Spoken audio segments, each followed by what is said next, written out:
Ти ли си той, дето живот подарява? Или си поредния, който някой управлява? Поредната пешка шахматната игра? Или глупакът разбил хиляди сърца? Ти ли си той, дето живот подарява? Или си поредния, който някой управлява? Поредната пешка шахматната игра? Или глупакът разбил хиляди сърца? Погледни какво си ти сега, кажи какво съм аз. Ти живееш в страх, аз живея в фарс. С тъмни очила гледаш света около теб, а живота ти се огъва като хек. Всеки може лесно да те манипулира, но никой не разбира как те раздира.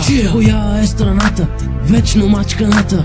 Тази, която не е виждала бачката, тази, която търпи обидите на всички. Иска любов, а не просто пички. Иска респект, за какво са и кити. Достатъчно е страдало от чуждите прищевки. Живота има хиляди натрупани ефекти, просто метафорично газят ни като подметки. Няма да отстъпваме, просто ще рапираме. Ще направим каквото можем, за да се изстигаме. Ти ли си този, дето живота подарява? Или си поредния, който някой управлява? Поредната пешка в шахматната игра?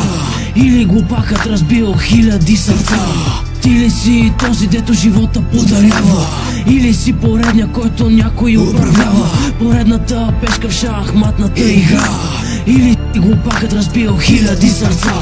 От началото виж какво постигнах. Лирически се промених, докъде стигнах. Всяка частица в мен с времето се бореше. Думата не мога, духът ми не използваше. Не се отказах, въпреки критиките. Ти ще кажеш дали ми струват лириките.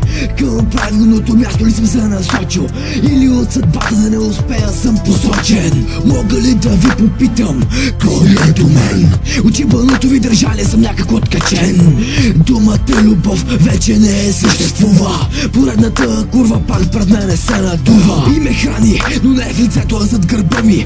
Да, пред нея съм, а тя гледа ти лъми. Живо, останалите са с поглед към земята. Минават те покрай мен и ви обръщат тъмнината. Ти ли си този, дето живота подарява? Или си поредния, който някой управлява? Поредната пешка в шахматната игра? Или глупакът разбил хиляди сърца?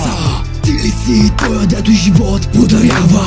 Или си поредния, който някой управлява? Поредната пешка шахматната игра? Или глупакът разбил хиляди сърца?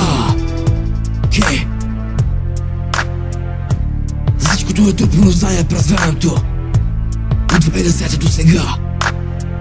За цялата лирика, която променихме, G-Boy докъде стигнаха и докъде ще вървят.